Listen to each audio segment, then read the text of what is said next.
Welkom terug by die Groot Ontbyt. Ons gesels vanmôre met Prof Renate Skuman. Sy is 'n lid van die Suid-Afrikaanse Vereniging van Psigiaters en ook hoof van gesondheidsleierskap by die Stellenbosch Besigheidskool. Ons praat bietjie spesifiek oor depressie en angs tydens swangerskap en die realiteite daarvan wat soms net as ag moenie worry nie, jy's maar net swanger afgemaak word en dit is uiters gevaarlik. Goeiemôre Prof.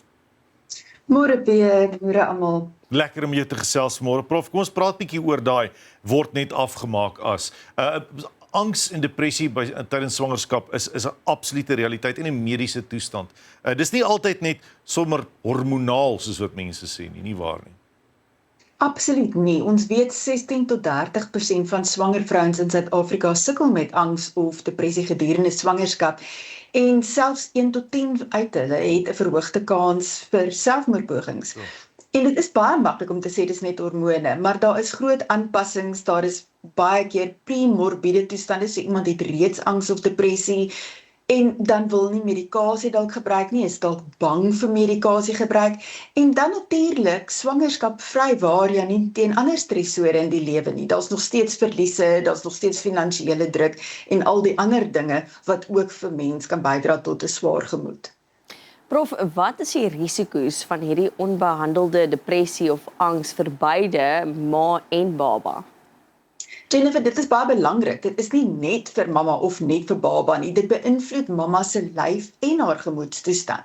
Maar omdat dit mense ook biologies beïnvloed, maak dit dat daar 'n verhoogde risiko is vir voortydige kraam, kleiner babatjies, stadiger groei, en na die babatjie gebore is, kan mamma en baba baie keer sukkel om te bond, en dan is daar 'n verhoogde risiko natuurlik dan vir postpartum depressie of nageboorte depressie, en dan ook 'n terugval van angs of gemoedstoornisse wat reeds voor swangerskap daar was. Die slegste uitkoms is natuurlik as mamma dan selfmoordgedagtes het of deurvoer of selfs babatjies skade of kwaad aandoen. Prof Renate, dis nie 'n nuwe ding nie. So oud soos die mens is dit nou al. Hoekom sukkel ons nou nog in ons hedendaagse gevorderde mediese wêreld om so hierdie angsinspanning en depressie by swanger vrouens aan te spreek in so 'n mate dat dit nie so gevaarlik is soos wat nou is nie? Daar is 'n paar redes. Die een is natuurlik biologies is dit net moeiliker. Ons het nou 2 pasiëntjies om na te kyk en nie net een nie. Maar daar is ook 'n miskonsepsie dat medikasie gevaarlik is. En huidige navorsing wys dat die meeste antidepressante byvoorbeeld veilig is in swangerskap. En dit is ook ons beroep dan op swanger vrouens, dat voor jy jou medikasie staak, of as jy indien jy wel reeds jou medikasie gestaak het, praat asseblief met jou psigiater en dat ons saam met jou 'n ingeligte besluit neem. Mens moet altyd die risiko's van die staak van medikasie opweeg teen die potensiële risiko's om dit wel in swangerskap te gebruik. Maar soos ek genoem het, is baie beter vir 'n babatjie om 'n gesonde, gelukkige, stabiele mamma te hê as wat die risiko vir die baba is van medikasie. Verder sien ons ook natuurlik die stigma en vrouens dink baie keer ek moet okay wees. Ander vrouens vat swangerskap sommer net so maklik in their stride, maar dis nie noodwendig die geval nie, maar ons dink ons hou ons hoe kan ek sê ons hou ons aan hierdie abnormale standaard van perfeksie die hele tyd. En verder is daar die addisionele druk van werk en ook ons het meer geïsoleerde sisteme. Voorheen was 'n swanger vrou baie keer in 'n familiesisteem, maar nou is sy verwyder en alleen, heeltemal of dalk net in die huwelik. En dit voel vir my of ons baie keer fokus op 'n nageboorte depressie, maar nie oor depressie in swanger vrouens oor die algeheel nie. Hoekom doen ons dit? Is daar nie genoeg inligting nie? Is daar nie genoeg bewusmaking nie? Ek dink deel daarvan is die skrip dat dit 'n tyd is wat jy so joyful moet wees en gelukkig moet wees, en dan reik vrouens nie uit nie, of hulle maak dit net af as dis maar my hormone. So dit is baie belangrik. Die eerste keuse is natuurlik 'n beplande swangerskap. Met ander woorde, as jy reeds angs of depressie het en jy is in behandeling, bespreek dit met jou psigiater dat ons 'n plan kan maak met medikasie. Partykeer moet mens medikasie sterker maak, partykeer moet mens dit verander, maar mens moet dit bespreek. Die tweede ding is, baie vrouens het dalk nog nie van tevore angs of depressie gehad nie, maar as gevolg van die hormonale veranderinge in swangerskap, is daar 'n interaksie met mens se neurotransmitters, en dit sit as jy 'n verhoogde risiko vir depressie of angs. So mens kan partykeer die eerste keer dan presenteer. Maar dan natuurlik, postpartum is wat mense meer oor praat, of die nageboorte depressie. En dan word dit ook baie keer afgemaak as, ag, dis net baby blues. Jy noem nou dat jy weet baie vrouens dalk nie gesukkel het met depressie of angs voordat hulle swanger geraak het nie. Is dit dat party vrouens dalk nie eintlik besef hulle sukkel nou met depressie en angs nie? Veral as dit iets is, daai simptome wat hulle nog nooit voorheen gehad het nie. Dit ook definitief, want ewe skielik is ek moer. Nou is dit nou die swangerskap of is dit deel van depressie? Ewe skielik is ek meer emosioneel. Is dit die swangerskap of is dit depressie? Ek voel angstig. Is dit oor dat ek eerste keer 'n mamma is of derde keer 'n mamma is en nie weet hoe gaan ek alles juggle nie? Of is dit hormone? So in die swangerskap. So dis baie moeilik vir mense en baie keer is vrouens ook so bietjie in denial en almal is opgewonde rondom hulle en hulle verstaan net nie hoekom is ek oorweldig nie, hoekom is ek paniekerig nie, hoekom is ek nie opgewonde nie.